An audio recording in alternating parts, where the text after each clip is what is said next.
Ladies and gentlemen, good evening. Good evening. I need to establish some information as we start cranking up the relay, which is going live internationally around the world on YouTube once more. Yay! And it always goes down well. So we were very, very naughty people, and YouTube didn't like that, but we're back again now, so there we go. First thing I need to check, because I didn't check this down in Plimpton before Christmas, thinking that when you go to a UK column event, everybody knows Doomwatch because it's on the UK columns channel. Wrong! So, can I have a show of hands? How many have heard or seen our version of Doomwatch on either Peterborough FM or ukcolumn.org/live? Okay, thank you for that good show of hands. Leaving, who are the virgins? Who are the virgins to Doomwatch? Oh, we will be gentle with you as much as the concept will allow. So I think we're all live and direct. We're showing the wires exposed for everyone, but this will be cut out. So we've had various wardrobe malfunctions in this bit before we actually started the show properly. And of course that footage was excised, never to be seen again. So I hope the gentlemen are not wardrobe challenged. I think we're all right with what we've got, so we should be okay. I'm checking with Mike if he's ready to roll. We have a thumbs up. So we're just about to roll the pre-credit sequence. Woo!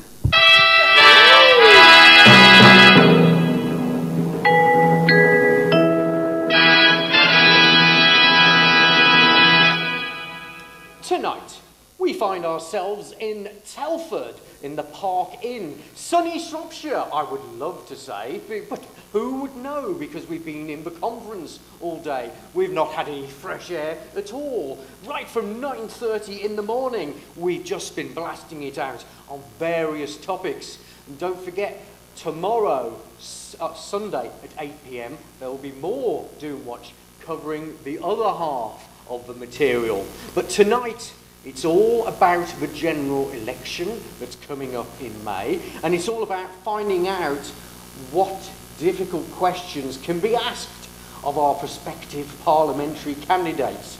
Rest assured, they will wrestle with these questions and duck and dive because they don't want to relay the answers to the general public. They wouldn't do that, would they? Let's find out, as we take on another Doomwatch.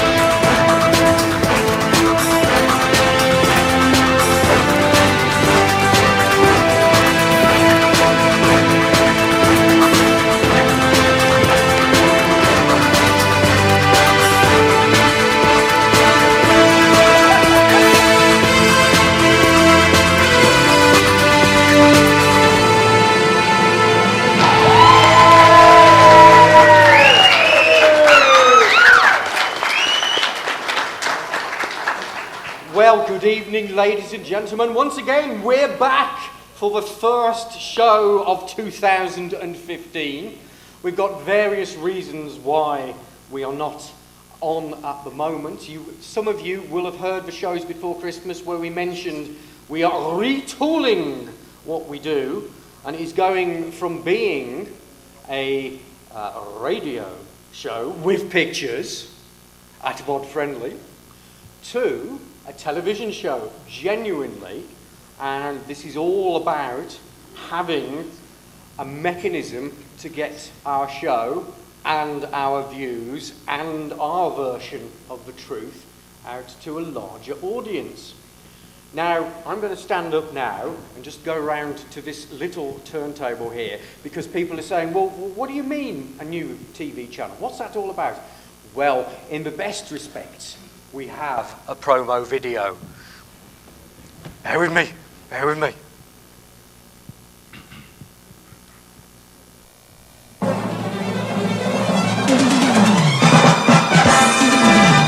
We're setting pulses racing in the Peterborough community. Local television, radio and websites which you can be part of. Care to move away from just being a viewer or listener? Interested in finding out how it's all done and then be able to do it yourself? The Hereward Academy can provide you with new skills and interests. We're looking for volunteers and will give you all the relevant training you need. Take a look at the media from the inside. Hereward TV, your local community television station, bringing your take on the news and events happening today, celebrating all our yesterdays, and always with a close eye on tomorrow. This is Hereward Radio. The Phoenix has risen. Find out more at www.hereward.org.uk. The station you can really call your own. Hereward Radio.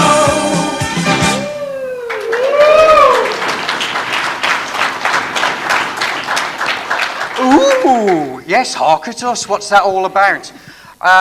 For those of you who don't know the local radio scene, and why should you, Hereward was the name of the local radio station in Peterborough for best part of 30 years. And it was very much community-based. It had a great reputation and a great name.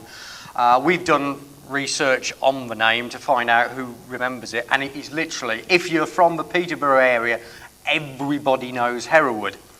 So,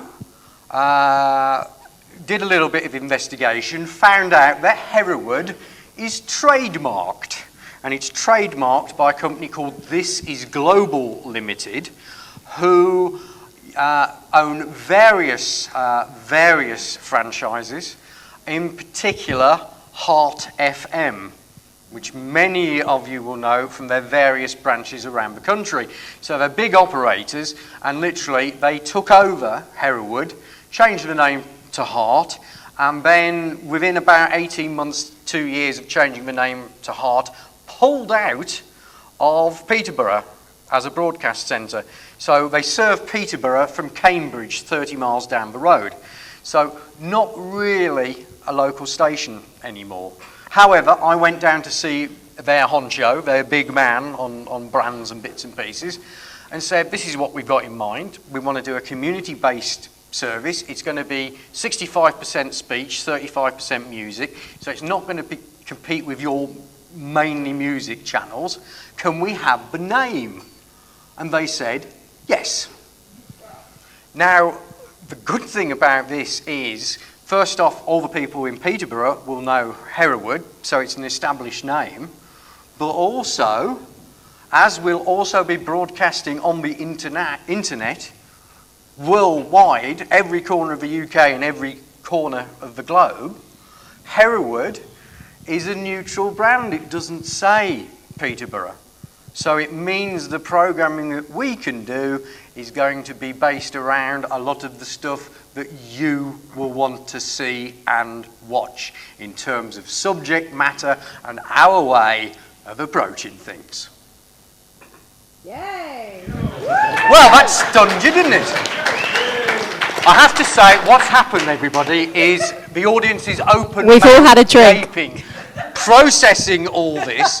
So I'm going to give them another chance to have processed that and say, this is going to be the sort of programming in sound and vision that you are going to want to see and listen to.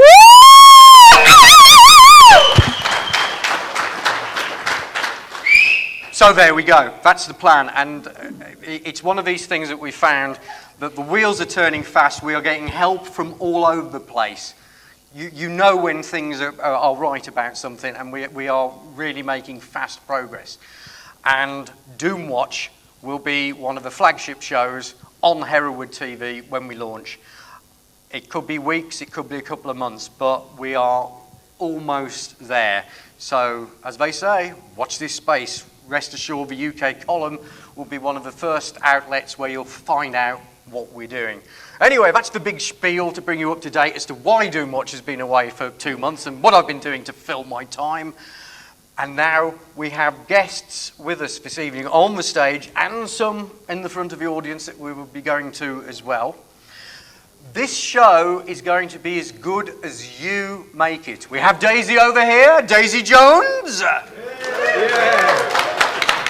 And Daisy will be moving amongst you in a most mysterious way, looking for your questions, comments, queries. What we're trying to do is, in terms of the election side of material that we've been talking about today, and also previewing some of the stuff coming along tomorrow, is actually give people a taster at home, worldwide, via YouTube, thank you YouTube, as to what has been going on today.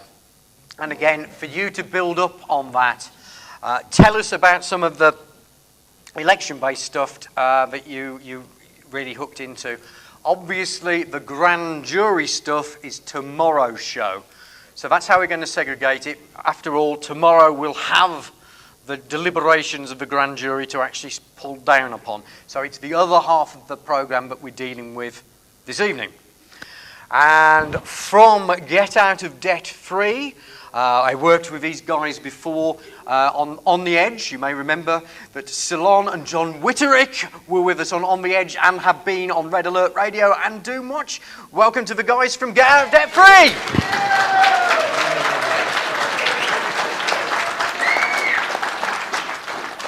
And of course, we have to have the guest who has flown furthest to be with us, all the way from the US of A, Able Danger himself, Phil McConnell!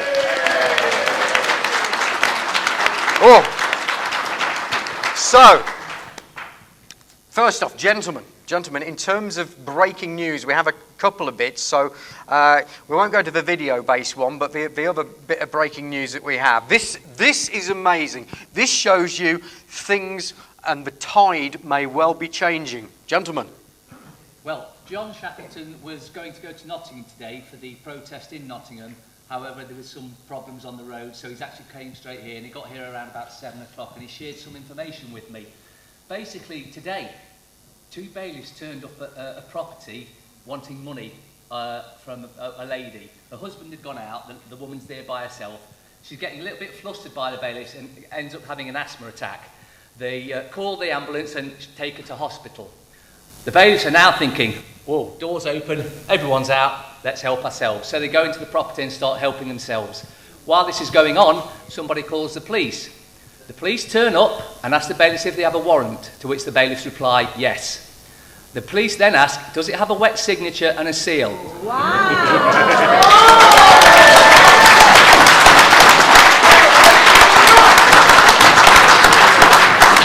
And by that, I judge you know what's coming next. They reply, no. The bailiffs then get arrested. Wow!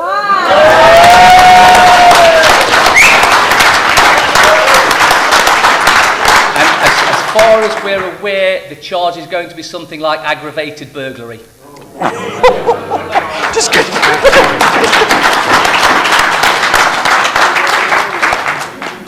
In the words of the immortal Jack Regan, get your trousers on, you're nicked.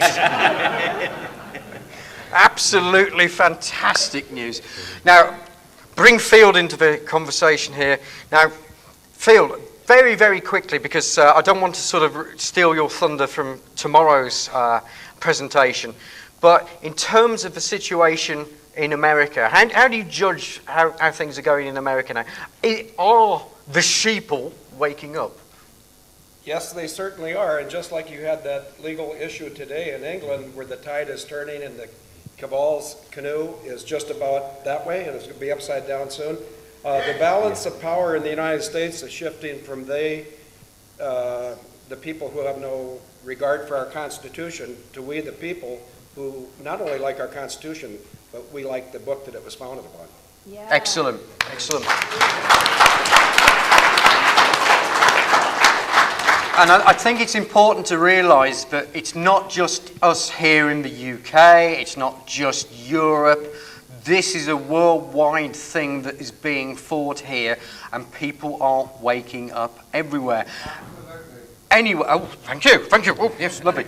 So, Daisy is here. Let's have some hands in the audience, and Oh, straight away. There we go. I was going to say we'll fill in with another question. We don't need to. For once, someone is right next to Daisy, rather than having to run right across the auditorium. Here we are. Anyway, sir, yes? Yes, I think Nigel Farage is in a very weak position, but I don't really think many people know. And the weak position he is in is that the only time he's confident in misdemeanor, or demeanor, I mean, was when somebody asked him a question about the Constitution, and he fluffed and flarted about. And the bottom line is that he cannot answer that because he will not answer it because it would involve discussing what Edward Heath did, signing an illegal document. He wants to use the Lisbon Treaty to get us out of the EU, which is a dog's breakfast, and it will not work that because it needs the cooperation of the other people. So if you ask your UKIP candidates, ask them, first of all, learn about what the truth is. It's all there on the internet that the Attorney General told Edward Heath that if he signed that treaty, he would be committing treason. It's there on the internet, the letter to be read, and if you've got that, even get a copy of it and show the UKIP man and embarrass him. And I think if that got out and got into the public knowledge, I think it would work. Sorry for stumbling and fumbling, but I think you got the message. I mean, effectively what you're saying is forget the later Lisbon Treaty. Let's go back to source. Let's go back to... In your time with the Lisbon Treaty, if you look into it, all the people have got a qualified majority voting, and there's, off the top of my head, 50 or more different sections which they're going to minutely examine. Even the people that know about it say it's going to take 2 years. It's quite likely to go on forever. Goodness. Any views on how to actually sort of expose the whole European side of things? I don't think it needs exposing. I think everyone's aware of what's going off, and the way things are going now, I don't think it makes any difference because this year is where we take it back anyway and we get rid of Europe and everything. Yeah.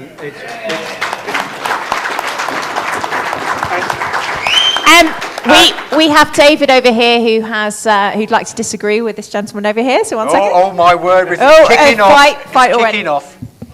I've had quite a bit to drink, so I don't know whether it's going to sound too good. But I take issue with this gentleman here because Nigel is right on message as far as I'm concerned regarding the Constitution. If that's fine, so I'm signaling something to Daisy. You carry on. This chap here, so this is it. Justin Walker is about to jump in and buzz when. Well, I can tell you, I've just completed writing a book called "The EU: A Constitutional Racket," which, if I may plug this, is this permissible from a legal point of view to plug my book called? Have I?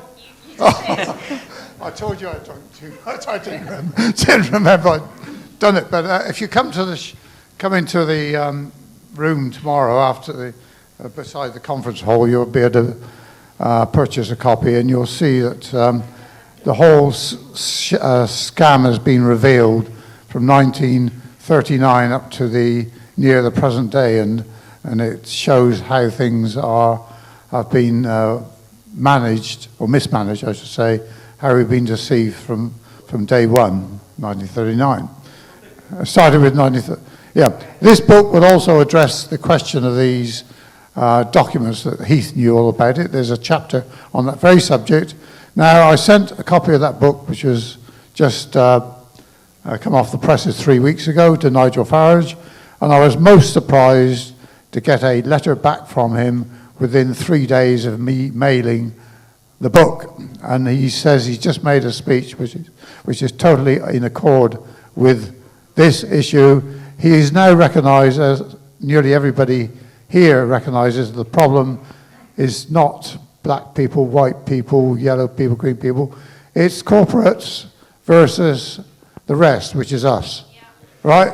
And we've got to recognise that because they're trying to divide us.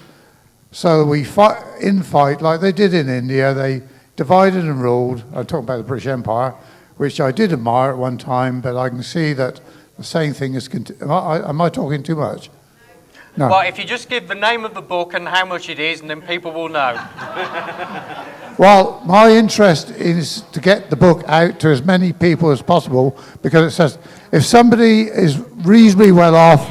But the bottom line is, if people know the name of the book, they can find it. Yeah, it's called What's the name? EU, A Corporate Racket. EU, A Corporate Racket. And it's $9.99 on Amazon, but around there I'm selling at a discount, and you get a free CD which has all the records going back from the beginning, which you can use to research deeper than I have done myself. And I do suggest that there's only two types of people. There's corporates and the rest of us. The corporates are the people with £250 billion at their disposal to manage, and there's not many of those, so we ought to be able to beat them, I think, if Excellent. we all stick together and stop the infighting. Thank you, David. While Daisy makes her way to Justin, since we're turning this into QVC, I was speaking to Ballyman, and I know a lot of you know Ballyman for what he's been doing with the courts and sorting them out. He has now issued the mini dictionary, which is the Idiot's Dictionary Guide to Common Law Words. Idiot, meaning unable to contract. Oh. Now, the original first edition of this, he tells me, he's been selling to people all around the world for over £100 a copy, because the stuff in here is complete dynamite. But I've haggled with him, because he won't be here tomorrow. I've haggled with him. I've got a stock of these, and they'll be available from me at the same time as Mindful for £10. So that's a raving bargain straight away. Let me give you an example which he pointed me in the direction of, because this is basically the common law definitions as used in courts of words that you think you know the meaning of. Oh, no, you don't. Listen to this one. Nice. Think nice. When someone says play nice in court, nice means careless, clumsy, weak, a fool, senseless. So if a judge says play nice, he's basically calling you a senseless fool. More gems like that in this. It's absolutely superb stuff. So come and seek it out tomorrow, and guarantee you'll want to buy a copy. But I've only got a short supply. So there we go. That's QVC over. Here's Justin Walker. Yeah, this is like QVC for Waterstones, isn't it? That's right. Okay, right, Justin. Hello, I've not written the book. I've got nothing to flog. But anyway, our friend behind, I agree, no infighting. But the trouble with dear old Nigel Farage, he and I have had correspondence about this, he stands for a sovereign nation, an independent Britain again. That's absolutely fine. I support him wholeheartedly. But where he comes, basically he comes undone, is he will not support the concept of basically national credit. That is, a country being able to control and issue its own money supply. And he will not go near the Bradbury. He's told me bluntly he will not go. And the nearest and dearest to him will not go there. So I want to know, why not? And he won't answer that. He won't actually. He will not answer that at all, and that's what makes me worried. He's an ex-City of London man. He was in the commodities market, and it just worries me that we're putting our faith into a man who does not see the common sense. If you're going to be a sovereign nation, you control your own debt-free, interest-free money supply. Now, and they're pro-fracking. Can I just add, Questions? Justin, that even if we're out of Europe, we've still got the City of London, which is the biggest parasite right in the middle of this country. And until we get rid of the City of London, forget Europe, the City of London is actually controlling Europe and America and the rest of the world's Western economies. Anyway, just to get an international context on this, mainly for our viewers at home, Field, in terms of knowledge in the USA of what the Federal Reserve is all about, how many people actually know that the Federal Reserve is a private bank? 5% or less? Less than 5%. And it's the same concept with the Bank of England, that we're talking about a private bank. It was the model that, the Bank of England was the model that the Federal Reserve was created on. Can I add something to what he said? You sure? Yep. Because I really liked your answer. You mentioned the City of London as Yes. the problem.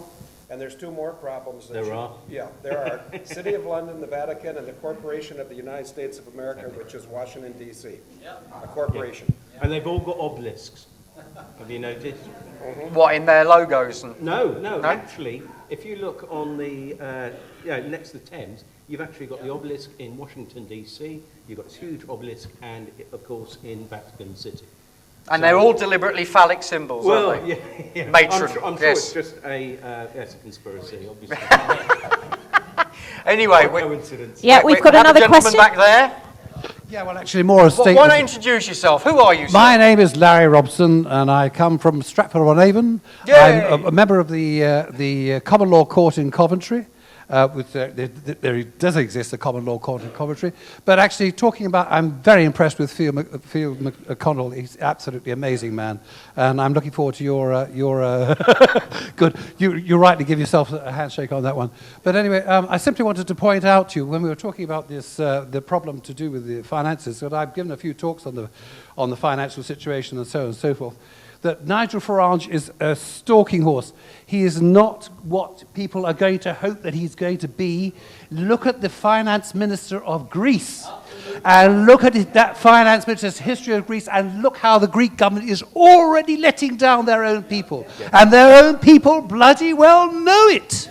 Now, we've got the same problem here. You can't trust anybody in the system, and I certainly don't trust Farage.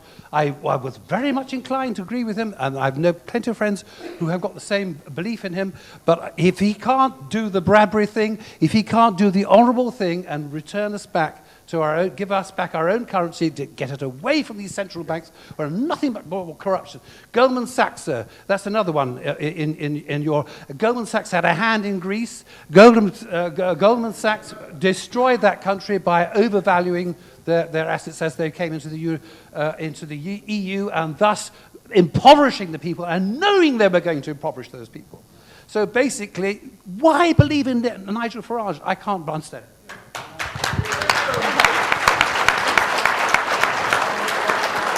Amazing. Alex, did you think your panel would extend to the audience? It's like a big audience panel. It's just this huge pool of eloquence wherever we go in the room. It's amazing. Gentlemen, any comments on the comments there? That was... No, I just completely agree with the gentleman who's just spoken. It's set up from the start. And, we know that Nigel Farage, he's got a city background, so he wouldn't have got as far as he has done unless otherwise he'd have had the carpet pulled out from under his feet. And it's sad to see what's happening in Greece at the moment. But we had his plane crash, didn't we? And I'm just wondering if that was the little warning, It might well have been. Obviously, we've got to keep an open mind on that one. But, yes, purely coincident, nothing to worry about. Just these things happen, but don't I think they? what we forget is that there's a wonderful model for the way we can move forward. And although they haven't taken it to the, they haven't kicked the IMF out completely, but Iceland, where what happened there is that we've actually had bankers arrested, and they've actually got growth in their economy now. And so it was when the police actually got on the side of the people, and then the government lost its power. And so I think that's a wonderful model that we can actually emulate. Iceland, yes.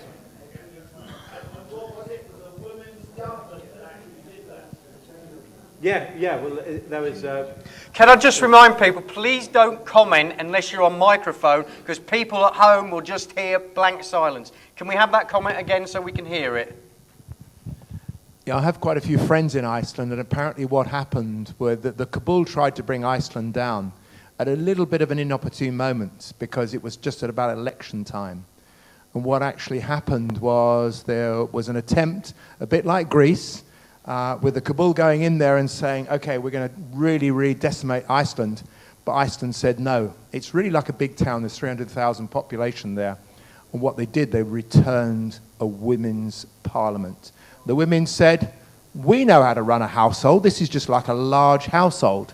The first thing we're going to do is we're going to go after the people that have actually done us in, the central bankers. But they all left the country. And then what did they do? They released virtually all debt, and they set up, there was a moratorium on debt, and they set up the country that they've got now, and they printed their own currency. And as John said, they're in an entirely different position. We can do that here. So let's wake our politicians up to that, and let's bring the Badbury in. And I go with the people that say, Farage. No, I wouldn't trust that at all. And scrap the national debt as well. Perhaps I can ask a question. We've had a very profound afternoon here, listening to what I think underpins the core of control in the Western world, and it is paedophilia. It's something very deep and very dark. I'd like the panel perhaps to address that so that the audience that's not here can actually hear what we heard this afternoon. Perhaps. As I said at the start of the show, that's tomorrow's theme. Okay, well then perhaps all of the people listening tonight need to come back tomorrow to hear tomorrow. Tomorrow night, 8 p.m, we are live to talk about the adjudication of the People's Grand Jury. Can I just say, Alex, I think we have a lot of MPs in waiting here. So if you'd all like to stand as independents in your local constituencies, I'd be most grateful. That's exactly what I was thinking, because, gentlemen, the bottom line is, and this is what people at home are going to be asking the question, it's like, okay, you don't like UKIP, you don't like the Conservatives, you don't like Labour, you don't like the Liberal Democrats, you don't like the Greens. Who am I supposed to be voting for? And what is the answer? Any of the others. Any of the others. Sorry, we had Boris Johnson in the audience screamed out. What's that?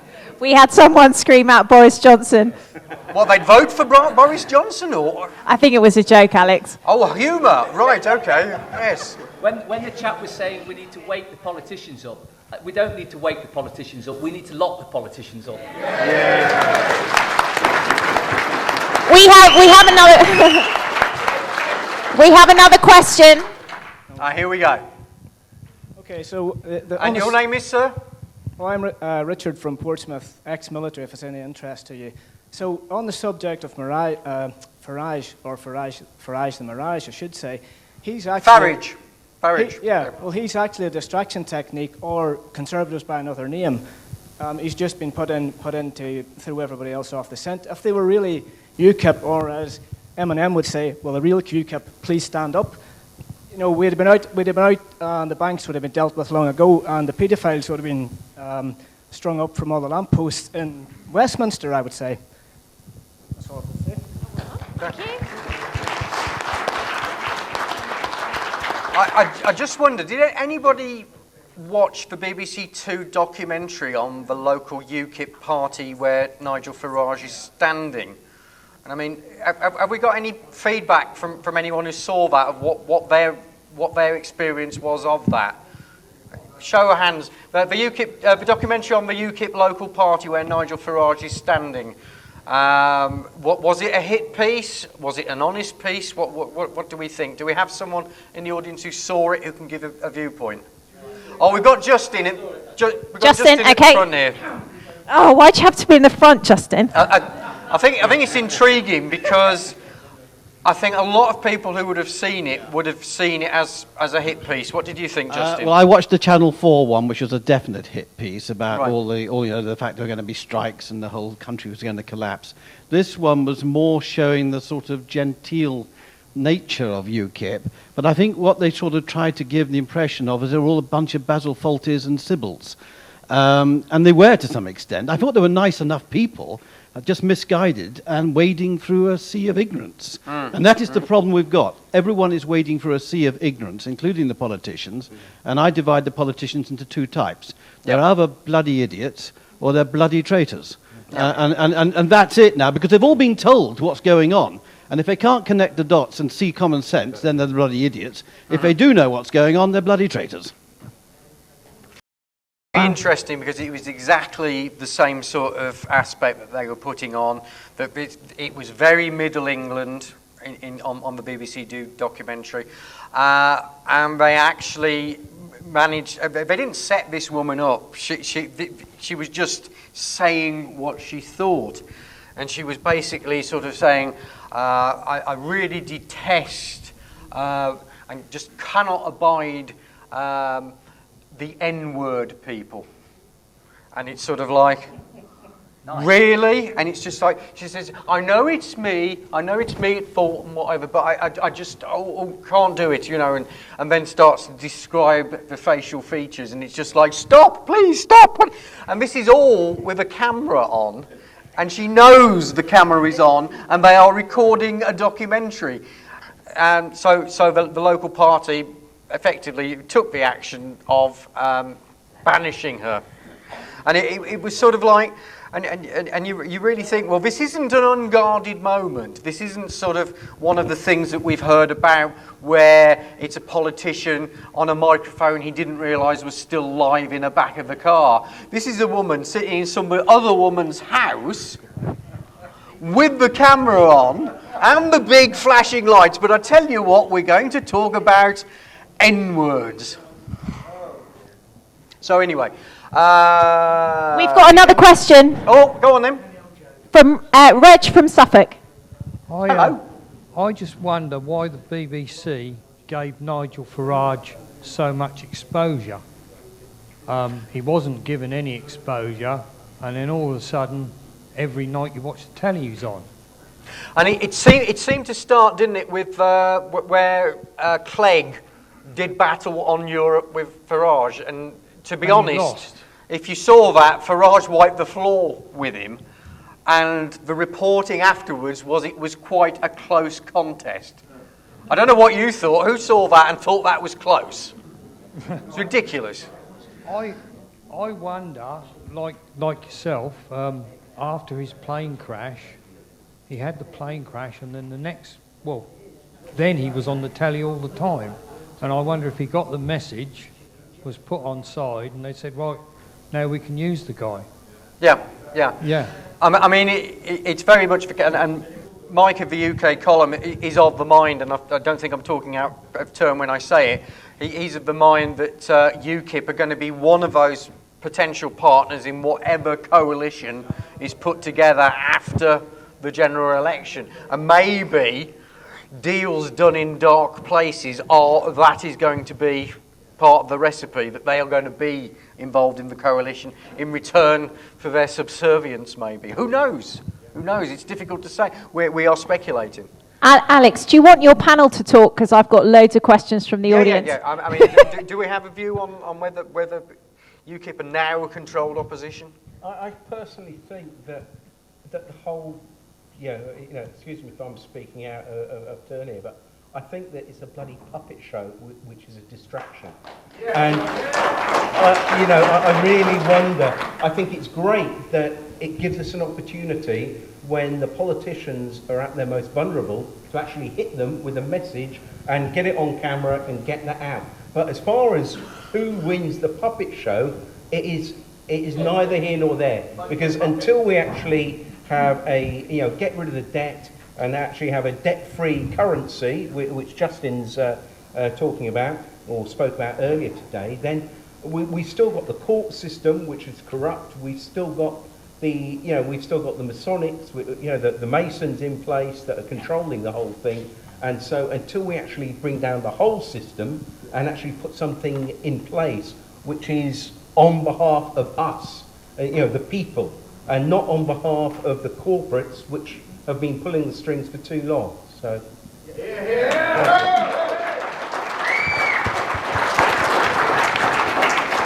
Okay, I think Daisy's got loads of questions. 1 second. We've got Craig.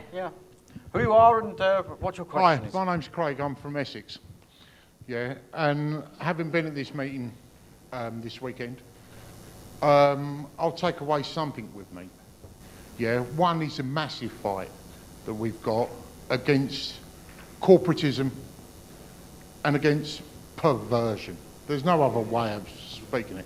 But the biggest fight I think we've got on our hands, is complacency and apathy. Yeah, we all have our children. We all have our friends. We all have people, and we should be talking.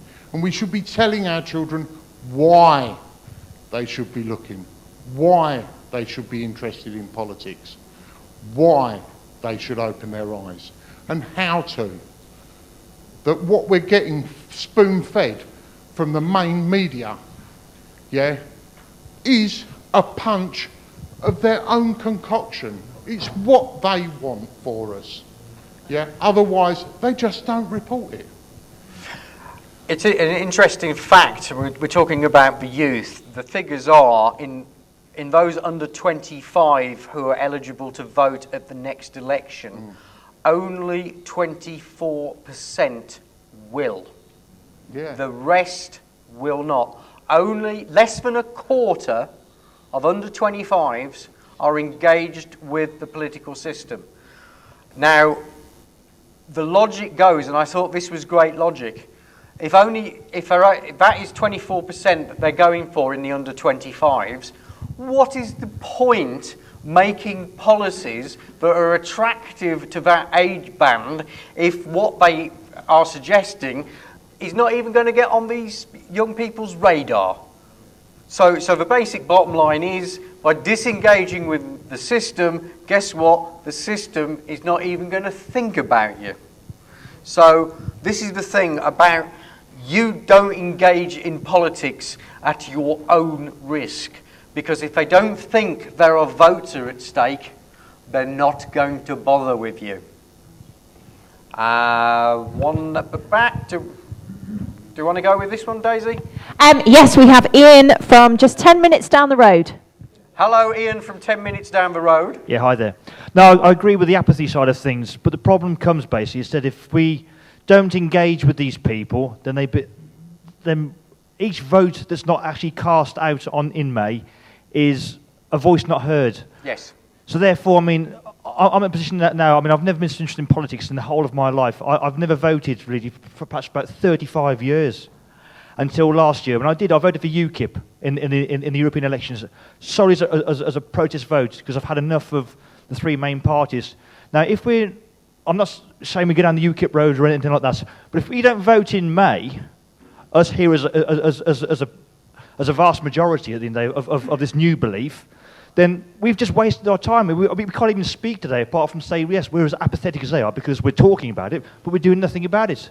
So in come May, if we don't vote for somebody, then quite frankly, our dear friends who we all hate and loathe, they're going to win. Well, it's an interesting thing because it gets back to who should we vote for. But yes, anybody who's independent, anybody who's prepared to be their own voice, that's terrific. But if that's not the case, what I've done for the last 8 years is I go and vote. And I vote by going none of the above, scribbled on it. Or as they've redesigned the voting forms, you actually have to say none of the below now because you can't fit anything on at the bottom.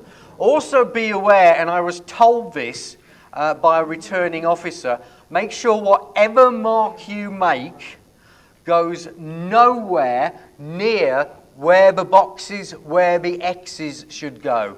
Because if any of your scribble goes anywhere near any of those boxes, it will be counted as a vote for that box. So beware, make sure you don't overlap a single box or some interesting person will count your vote towards whatever box you've accidentally nicked.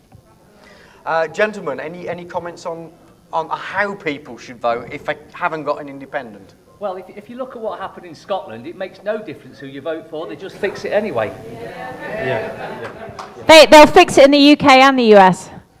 We've got Fred now who'd like to ask a question. Rather than a question, I've got a statement, a different take perhaps on Farage. Can we have a bit of quiet? I can't hear the gentleman. Go on. A different take perhaps on Farage. I think it was Roosevelt that says that anything that happens in politics is not a mistake. If it happens, it was meant to happen. And I'm very suspicious of the fact that Farage is allowed so much coverage. He's allowed on the BBC. He's been allowed to build a party up, so I'm very suspicious of him. But the alternatives, as someone says, who do you vote for? There is none. Miliband? I don't want him. The Conservatives? Cameron? I don't want him. I don't want Salmon, and I don't want the other fella. So what I do tend to think about, I think I will vote for Nigel Farage. And I hope that he gets a say in the country. And I think he'll do a U-turn. And I'm hoping that U-turn will outrage so many people that voted for him that it'll be a catalyst. And I think that might just happen in Greece, where they've been betrayed utterly. And I'm hoping with Greece again that they will they will turn. We've got Mike over here. Sorry, Mike trumps everyone. Mike trumps everyone, because if we don't go to Mike, he'll turn the mics off. So there we go. Right. I think we're missing a point here, right? Because we're all talking about... Oh, shush, you lot. Come on. Quiet, please. You can't hear me. Why not? Right, can you hear me now? Right. We're missing a point here because we're all talking about who we're going to vote for or who we're not going to vote for, or whether we're going to vote or we're not going to vote. I agree with this gentleman that says we all got to vote in some way. We could spoil our votes. But the other thing we might do is we might walk out of the voting booth with our voting paper, and then they don't know actually whether you voted or not. Right? That's another option. Just to recap, Mike basically says, if you really want to screw the system up, walk out of the polling station with your ballot form, because it completely buggers the system up because it doesn't tally with the numbers. They've got so many votes there, and it doesn't match what they've counted. Right. But there's another point here, because we're talking as if once we've voted, that's it. That's not it. We've got to hold these people to account, and this is what I was trying to say earlier on. It actually doesn't matter who is in government or who your MP is. If you're on his doorstep every 5 minutes, every time he takes a breath, and you're questioning why he's breathing, right? At some point, he's going to breathe the way you want him to breathe, right? Which maybe not at all. That's your choice. But the point is, you got to hold these people to account. You can't assume that once you've placed your X in the box, or you've spoiled your vote, or you've taken your ballot paper away, that's the end of the story. You've got to be engaged right through the next 5 years. That's my view. I'm loving this Doomwatch. I'll be with you in a second. I just want to get the US perception on this field. If I'm hearing these people correctly, you have the same problem we have. Controlled elections because you only have so many choices. My short answer would be, do not vote for an incumbent. If you vote for any incumbent in the United States of America, you have about a 10 out of 535 chance of hurting a good person. But we don't have a whole lot of good people in our government, and what drives our government is the United States Senior Executive Service and the shadow government, and 90% of the Americans don't have a clue to what's going on. So I appreciate the opportunity to come to this forum and say that America can straighten itself out. You can straighten yourself out, but not with the same players who got you in this mess. Okay, we've got John from Yorkshire. He says Harrogate's too posh, so he'd like me to say he's from Yorkshire. Hi. I just want to say about people that are concerned about voting. I wouldn't vote for UKIP ever. There is an agenda. They've got an awful lot of money behind them, and it comes from, what system does it come from? It comes from the banking system. That's the problem that we've got. That's the problem that America's got, Canada's got, Australia's got, and many other countries. So we can't vote that in. So who are we going to vote for? And I understand people's apathy. I ain't got a clue. But the fact of the matter is we need to build community again, and we need to build that community spirit. And then what we need to vote for is a person that we trust. And we give them consent to speak up for us. Because this lot, we don't give them consent, and they need consent, but they think they're sovereign when they're not sovereign. And I think that's what we've got to do, and this is what I think UK Column's all about, BCG and different other groups, that we are getting together, and you look how far we've moved over the years. We're trampling over their system. I think they're scared. Yeah. And I'm not joking there. Just over the last 12 months, we've seen quite a few things happen that have turned the tables. And now I'm pretty sure that they've got the fear that we're waking up. And many ex-military personnel. I'm from Portsmouth as well. Well, that's where I live down there. I'm not ex-police. I might be ex-government, though. I did work for the Ministry of Defence for quite a number of years. And they trained me very well, thank you. And now I use my experience to help people through the court system and through the legal system to gain freedom and move away from fear. because fear is the basic element that is enslaving us all. Okay. And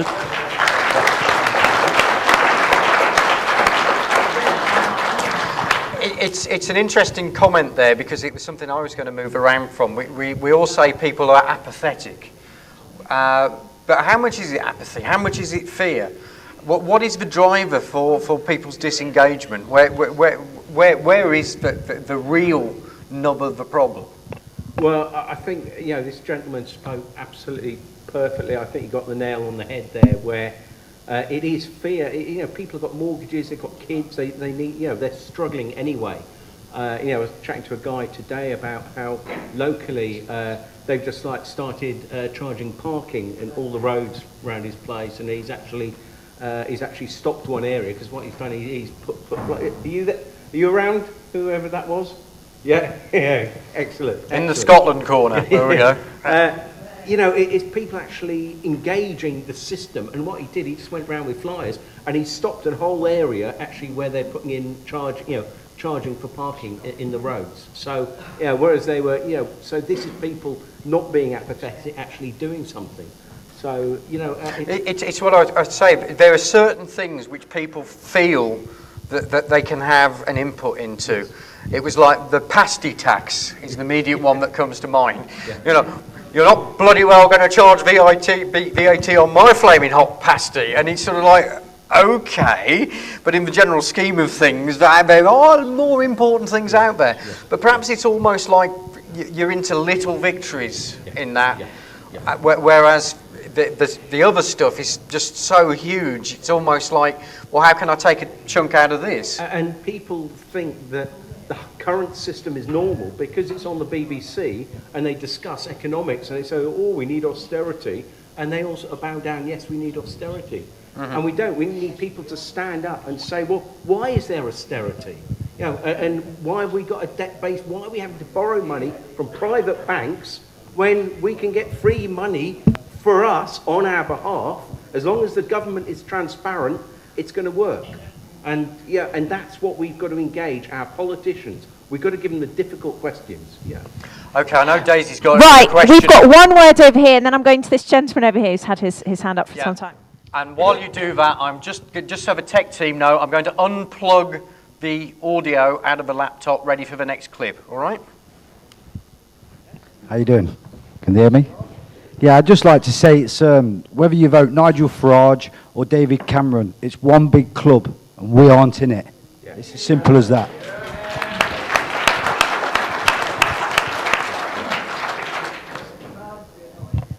Next one. Any more? Have we got another one, Daisy? Yeah.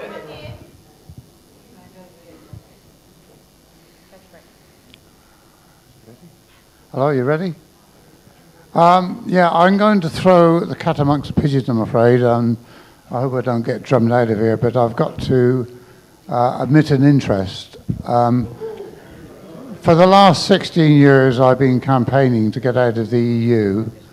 I helped David Cameron become the MP for Whitney, or West Oxfordshire, whichever way you want to look at it. Regretted it and joined UKIP in 2007. I've been the campaign manager for UKIP in Whitney for the last, since 2007. And I can assure you, being campaign manager for UKIP in Whitney is an awful position to be in, because you have all your posters pulled down.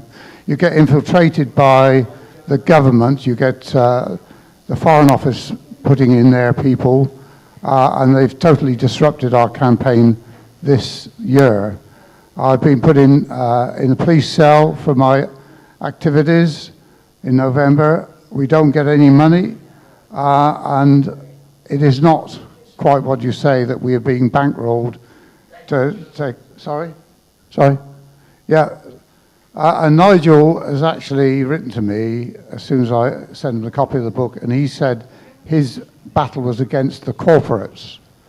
So I just would like to put a different perspective on it.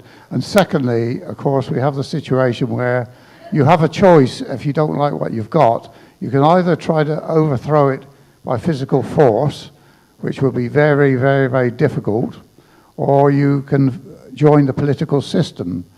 Now, if you join the political system, you need money. Under the present system, you have to have lots and lots of money. If you can get them to change the system where elections are fought on minimal amounts of money, that'd be great. Yeah. But the way it is at the moment is you're not going to get into government unless you've got lots of money. So right. Okay. Gentlemen, I mean, the thing is, the bottom line on this is, if your party's established, it will be infiltrated. So consequently, every political party which gets any profile is immediately going to be a target. Yeah, the guy that spoke just earlier before this gentleman was speaking on Europe, he was saying that according to the powers that were, or basically they're running scared. There's a consciousness, people are waking up. In the last couple of years, people are getting far more aware. And I honestly think that the political system is going to collapse under its own weight of filth and lies. And this is happening because as the consciousness, we realise that there's call it a spiritual element to what's going on. And you can deny it, but it's actually happening. You can feel it. And we're on a different playing field than we were 2 years ago. People are far more aware of what's going on. And they are running scared. We know they're running scared. And we're going to just keep the pressure on until it collapses. But I don't think you necessarily have to engage in the political system to make it collapse. I think it'll collapse by itself.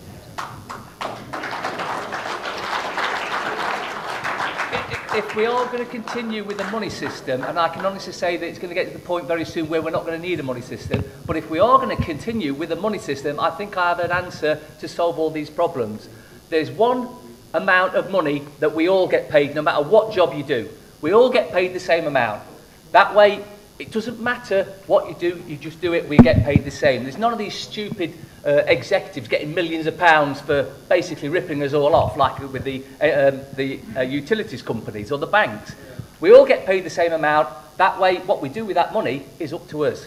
Or we can also, you can go onto time banking, working in your local areas. There are people regenerating their communities because where they actually need support to actually get things done, when the community comes together with time banking, it allows everyone's efforts to be valued the same way. And so it's set up, they'll help you set it up in your area, and it's an amazing resource that's taken over from the LET system. So get on to timebanking.org, and there's some excellent resources there for literally rebuilding your communities. Anyway, what I wanted to do now, as you can see, we have an image behind us. So this is the other big piece of news of what's happened today. So I'm going to start the footage rolling, and Salon, if you can give us a sort of commentary about what it's all about, so that people can get a concept of how important this is. Let me start the ball rolling over here. Okay, this was Nottingham today, where we had between 200 and 250 people turn up, demonstrating or protesting, or whatever you want to call it, against the paedophilia in the councils. The police were there as well. The police actually went up to Mickey Summers, who was leading this protest today, and they congratulated him and said, thank you for making our job so easy. There was also a wedding around about 2 o'clock in the afternoon, and what they did is they knew the wedding was on. It was the only one booked for the day, so they all backed away from the council house. So the couple went and had their happy day and then left, and then they continued again with the protest.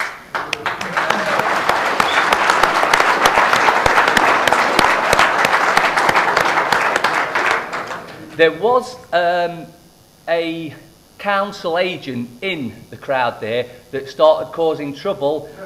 He was arrested by the police.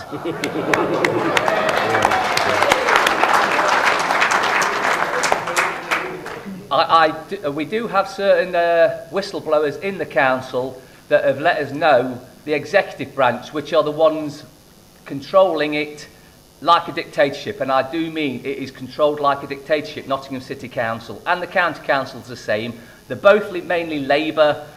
When Mickey Summers he abandoned the meeting last September. All the Labour got up and left except for 2. And we then, earlier this year, we stopped the council meeting at the county council. Again, all the Labour politicians got up and left. It was only the independents, Lib Dems, that actually stayed and listened. So while we were actually invited to talk to an independent councillor in the council house, which the leader of the city council was very upset with because he doesn't like us, she was explaining how the councils work, and she explained to me exactly how it was working, and I said that sounds like a dictatorship. She said it is. So in Nottingham we have a dictatorship already. The CEO of the council back in 1997 went on his common purpose training course. So that just explains to you how the city and county councils in Nottingham are the most corrupt councils that I've come across. Along with that, the police force in Nottingham is corrupt to the core. They have a strategic partnership. The county council, the city council and the police force have a strategic partnership with each other, which basically means that the police won't do anything or put anything out that could harm either councils. Nicky was told last year, towards the end of last year, that his child rapist, the head of social services, as it was at the time when he was a 12-year-old boy, had been arrested and, on what Nicky had been saying about him. We later found out he hadn't been arrested. He'd been asked to come into the police station and had been interviewed under oath. But Operation Daybreak has said that he had been arrested. So we've now got Operation Daybreak blatantly lying. And the reason they did that was because Nicky was blurting out his name and making it known that he knows where this man is. And he actually put a piece out in a local newspaper, the Chad, that it made the front page, it was a full page spread, stating, "Find my rapist before I do."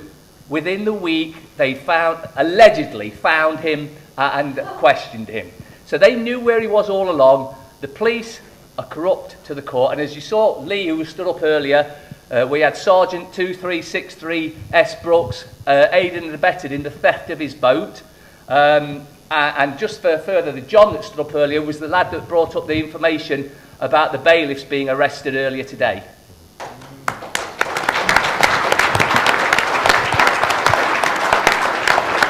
We've got Peter from Rochdale who'd like to make a comment on UKIP. Righto. Right, thank you. Yeah, we've got UKIP standing for Harewood and Middleton constituency.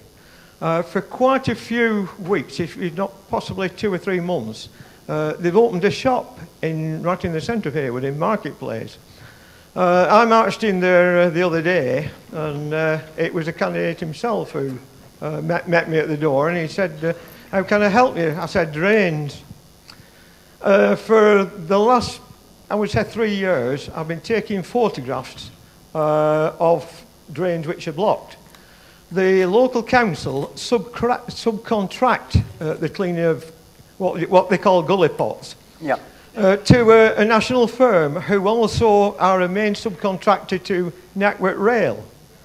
I said to the candidate, if their work on Network Rail is any reflection, or the work in Harewood on the drains is any reflection on their work with Network Rail, God help us, it's no wonder rail fares are so dear. Anyway, John Bickley, that's the candidate, to his credit, he contacted someone else. And the day I came down, the same morning, there was an email from this other person. They want to see me about the problem, so perhaps I'll get something done. You're getting a response at the local level, basically? Yeah? Yes, yeah. Great stuff, okay. Sorry, I didn't want to cut away so quickly from what has been happening in Nottingham. Obviously, we're sort of live and direct pictures here we've got. In terms of what happens next, because this is going to be the question, how is this going to be metamorphosized into something tangible that's going to have a genuine effect? I believe it's going to bring the council down. Yeah? Absolutely.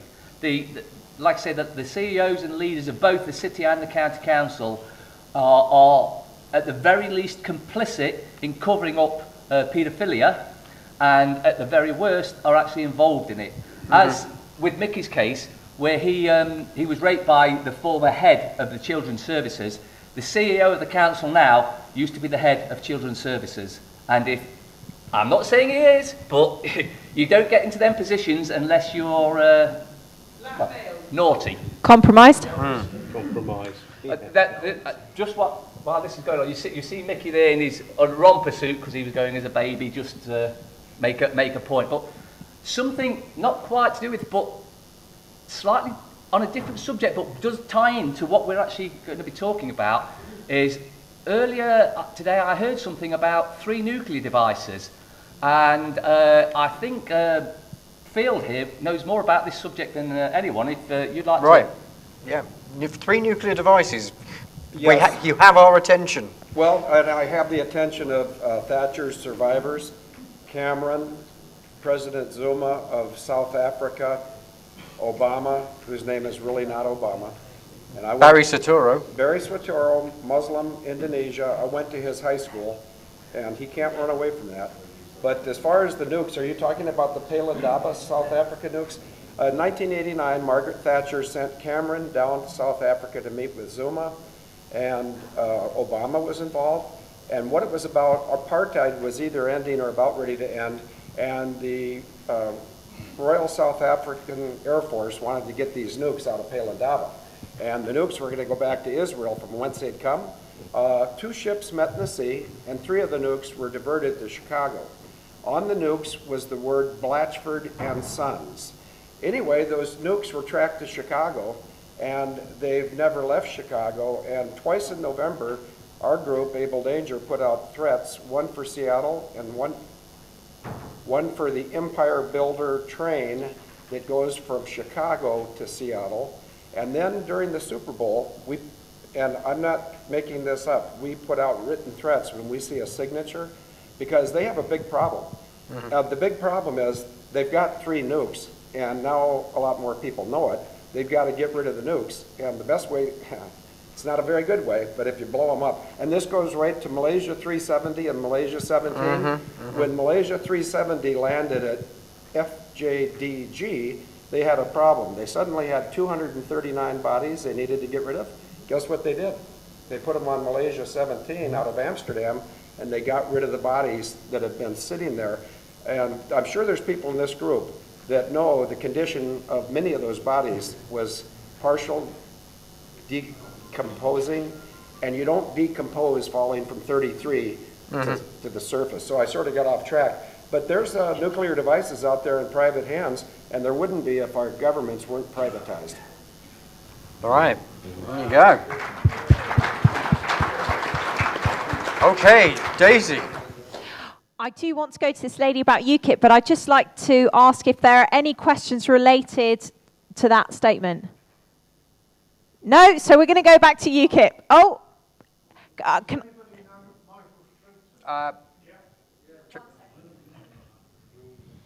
Anybody heard of Michael Shrimpton? Well, he's in prison at the moment for having blown the whistle on a nuclear device at the opening of Olympic Games. Do you know anything about that? Michael Shrimpton opening of Olympic Games. This is the 2012 ones, was it? Yes, and he got arrested for a supposed bomb hoax. Yes, please, Phil. I'm going to answer a question with a question. Do you know how Christopher Shales, Dr. David Kelly, and Robin Cook are related to the Pelindaba nukes? Christopher Shale. They all 3 lost their life because they. Christopher Shale was the chairman of the Conservative. Christopher Shale was the chairman of the Conservative Party in my constituency, and I got a copy of the report he wrote, which was damning to his own party, and he died 2 to 3 days later in the show down in, what's the name of the place, Glastonbury. Right. And was found dead in a Portaloo. Do you know about that? So he suicided, I think we can probably say. I think they all 3 were. All 3 was, well, I think we know about Robin Cook. We certainly know about Dr. David Kelly in terms of, well, how suspicious do the circumstances have to be before the penny drops. certainly, we've got a lot of discussion about UKIP. Have we got any other opinions on any of the other parties? Because we're very much focused on UKIP, and it's not a one-horse race, believe it or not. Oh, okay, right. We've got another question on voting then. My name's Linda, and I'm not very far from here. I actually come from 4 minutes away, so it's a bit of a lovely. lazy day for me. Regarding keeping our MPs on track, about 2 years ago, I actually took a written, signed, addressed letter into my local MP telling him that I thought he should be arrested, prosecuted, and executed for treason. That went down well. I'm quite happy with things like that. I think that there should be deaths for treason, to be frank with you. In regarding the polls, I don't now register to vote. I haven't for the last 2 years. But what's to stop us having our own polling box outside and actually put our unused ballots without any crosses on them in and have a poll without representative so that we can actually show that we want something and we're not getting it? So we're actively there and we take our polling card, whatever, our ballot paper, and we go into our outside locked polling thing and we actually vote for a poll without representative, because none of those are doing our representing for us.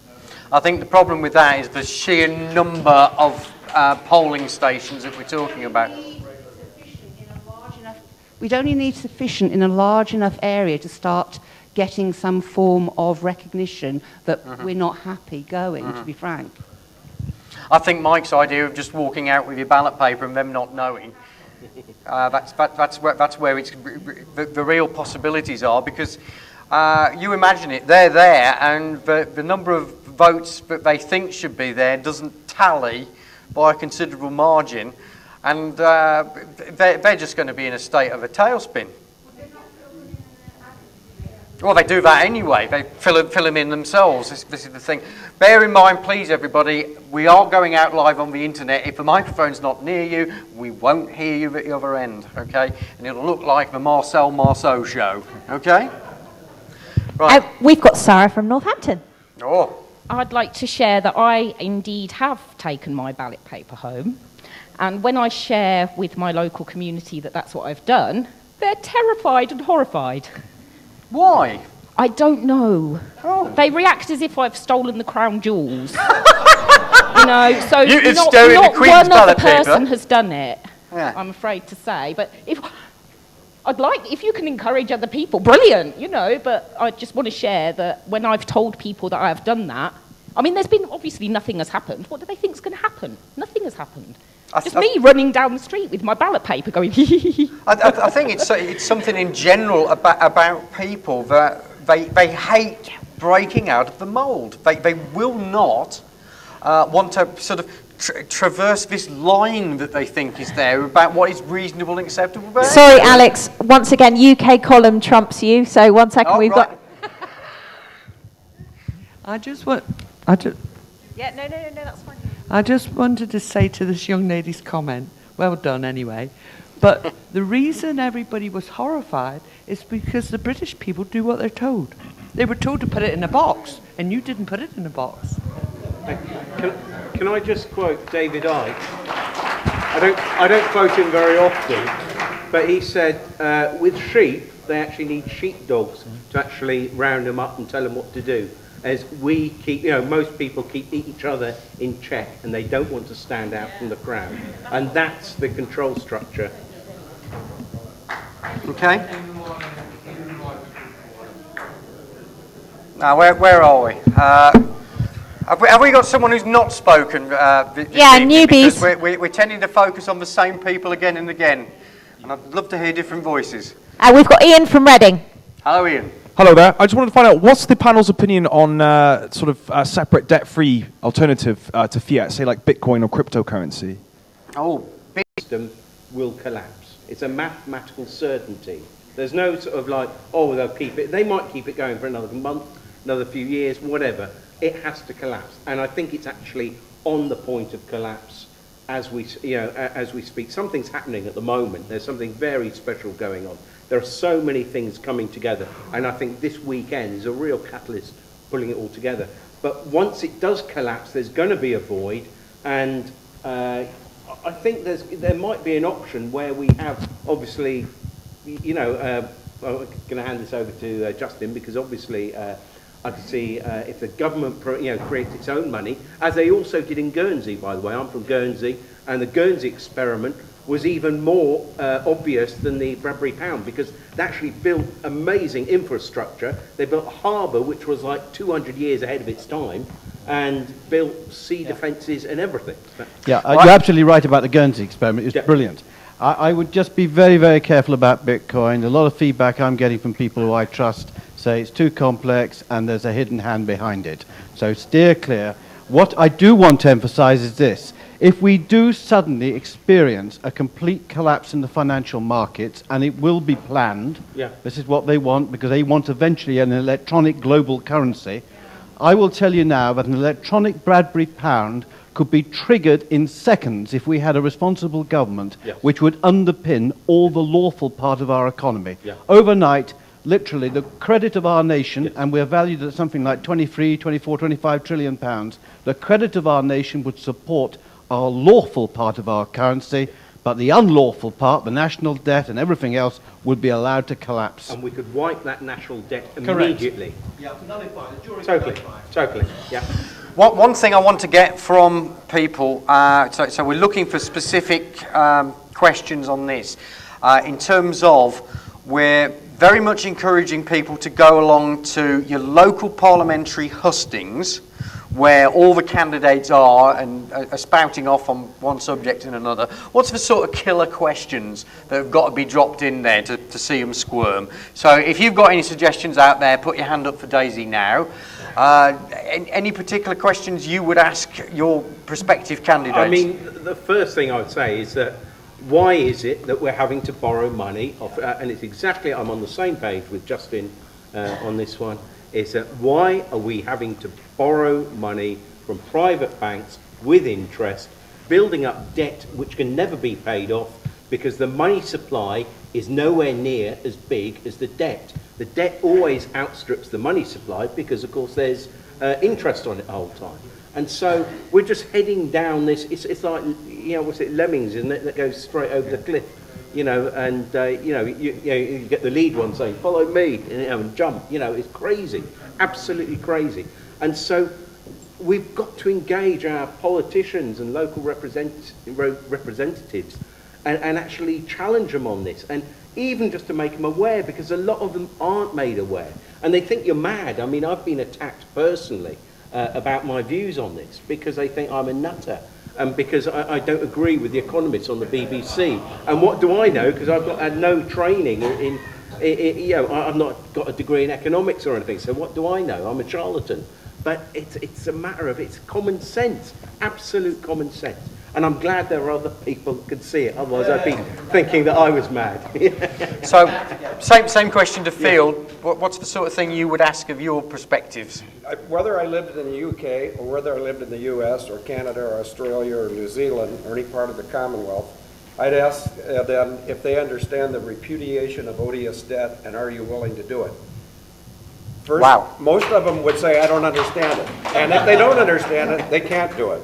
Then, on the other side, because we're all living in a world of fear dragging us down, I'd say, if he was a candidate, I'd say, can you tell me how 7/7, 9/11 are related to RAF Northolt? Yes or no? No. I wouldn't vote for him. If you don't know what happened to those things, this guy cannot help you avoid another one. Yeah. Throw him out. Terrific. So do we have? We're looking for questions to ask prospectives. So yeah, can I change the subject completely? I've got Saida from Bradford who'd like to make a comment on our schools turning into prisons, and I think this is quite an important point. Okay. Yeah, I'm just quite concerned about the way the schools are being turned into prisons, and children are on lockdown, and then they're being fingerprinted. I mean, I didn't give permission for my daughter to be fingerprinted, but there was still a lot of pressure for that to happen. I'm curious about the audience, if they have children have they allowed their child to be fingerprinted? And I also wanted the panel to say a few more words about how London City controls America, because I'm not clear on that, if that's okay. So it's two bases there. First question, quick show of hands.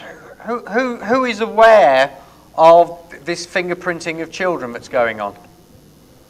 And who's had direct experience of it with a family member?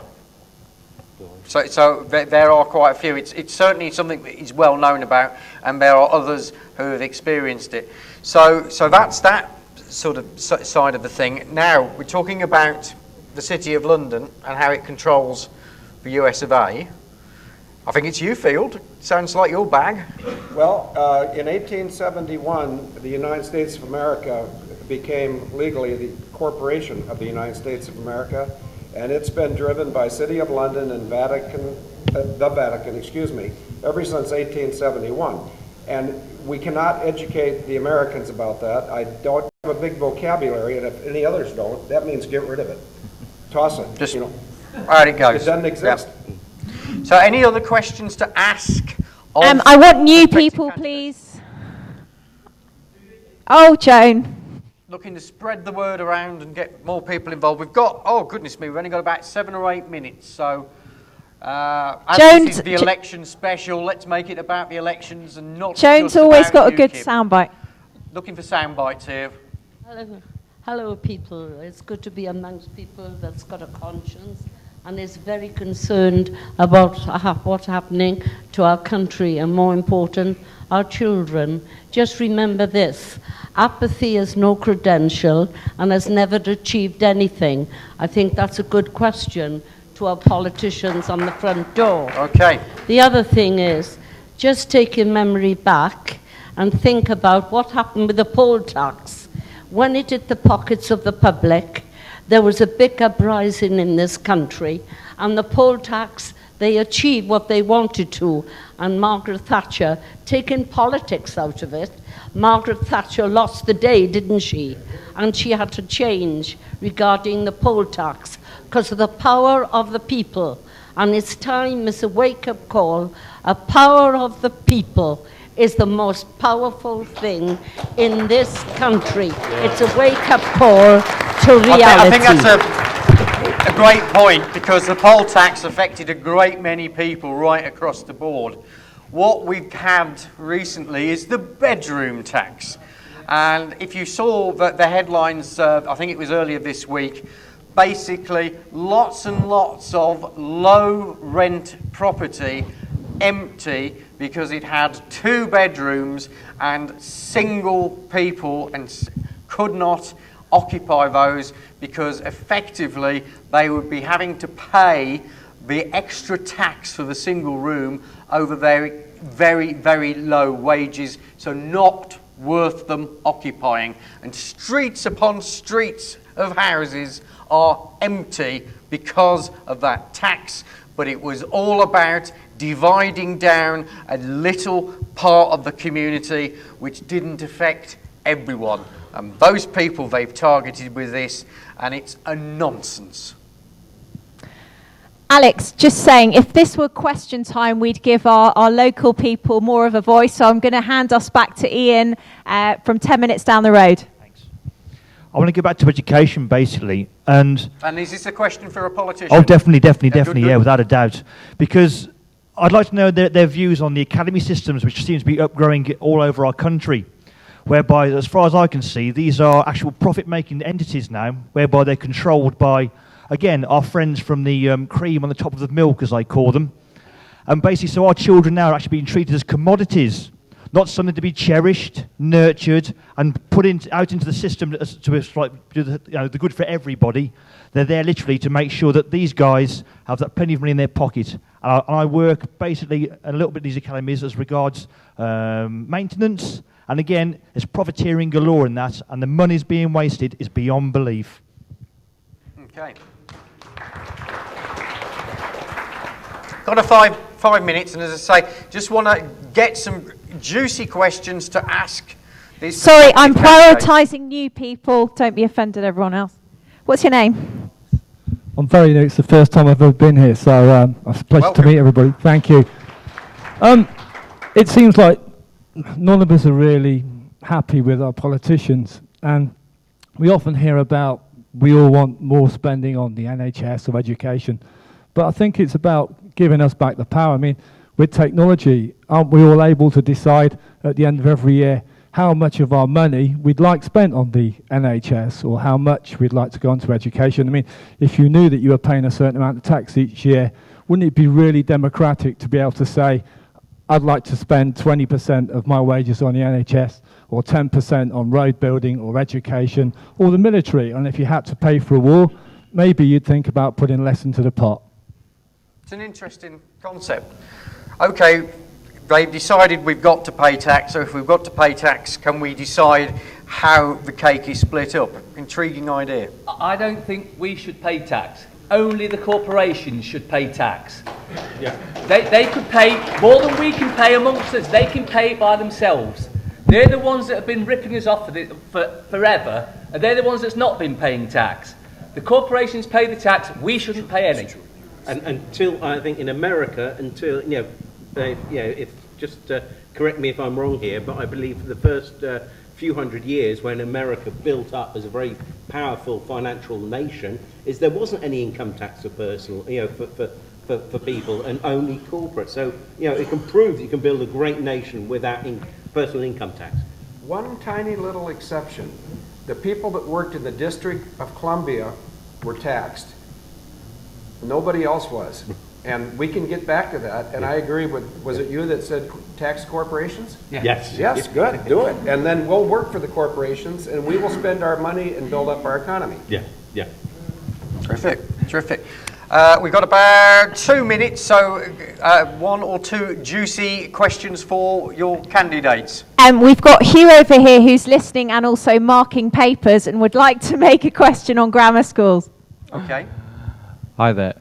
It's painfully obvious to me that the people in power are the people who have gone to private schools, etc., and are children of people with wealth, etc. So what would you say to bringing grammar schools back so that people who could represent the normal man and woman, what would you say to bringing those back to make sure that there's better representation in politics?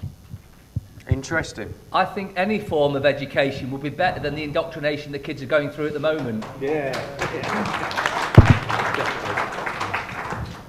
I think we've got time for about one more comment to go. Sorry, to just a new prospective people. Candidate. So somebody we've not heard from tonight. Hello, this is just in response to your comment about corporations that only paying tax. My only dilemma with that is, as a taxpayer, you should have some say about how the money's spent. If it goes only to corporations, then the corporations may say, well, we're only going to spend this much on the NHS, we're only going to spend this much on the police force, we're going to only spend this much on defence.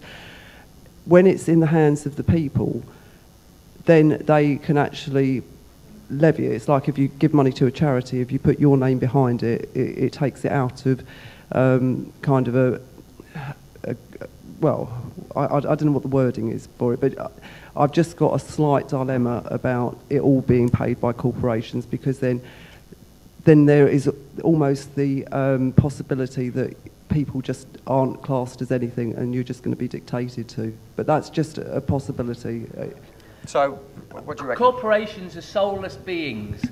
They can pay the tax, we'll decide what we do with it. So basically the money goes into the pot and the people decide how that money is spent. Absolutely. So the corporations pay, we decide. Yeah. Okay, well we are at 9:30, which means... Closing question, can we? It better be very few words. Hamel, quickly. How are we going to break the stranglehold of organisations such as Common Purpose? How indeed do we break the stranglehold of organisations like Common Purpose? By locking them up. Locking them up. I think just sharing the truth. Basically, just take what we're learning here this weekend and see the ripples just go out and out and out. Field? Expose them, and if anybody comes tomorrow, I'm going to expose Serco, HSBC, Barry Swatero, and my sister Christine Mercy. So they're all getting it between the eyes. Ladies and gentlemen, we are at the end of our time. 90 minutes. Can I have your generous applause for our expert witnesses here? Justin Walker, John Witterick, Ceylon, and Phil McConnell. And as I get ready to press the button on our closing theme tune, which is a cue to get the volume up, you see, we do this very subtly, don't we? Just leaves me to say we will be with you again tomorrow, live from the park in Telford in Shropshire. 8 p.m. start until 9:30 this Sunday, tomorrow. Which just leaves me to say, under the radar, around the world, you have been watching Doomwatch.